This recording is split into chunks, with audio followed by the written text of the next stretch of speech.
Now we are going to start our second chapter. So 340 সবচেয়ে important দুটো chapter মধ্যে একটা হচ্ছে চ্যাপ্টার 2, একটা হচ্ছে চ্যাপ্টার 4।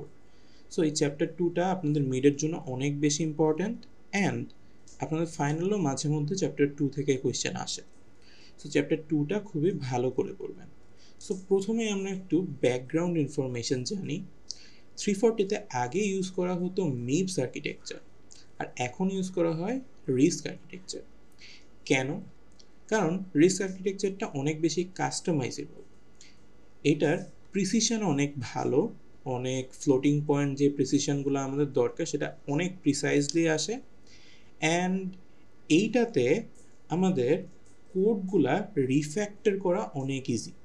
সো এখানে বিভিন্ন ধরনের ওয়ে এমন আছে যেটার ফলে আমাদের প্রসেসরকে বসে থাকতে কম হয়। সো এরকম বহুতগুলো রিজনের কারণে আমরা এই রিস ফাংশনটা ইউজ করব। সো এখানে এদের ফুল ফর্ম দেওয়া আছে, মাঝে মধ্যে ফুল ফর্মগুলো আসতে পারে, সো এইটা একটু জাস্ট মনে রেখে দেবেন।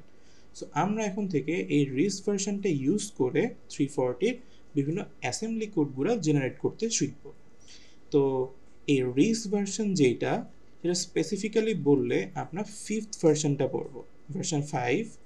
আর যদি বইয়ের কথা বলি আমরা কম্পিউটার অর্গানাইজেশন অ্যান্ড ডিজাইন যে বইটা পড়ব সেটারও রিস্ক 5 ভার্সনটা পড়ব with the second version, second addition. Okay,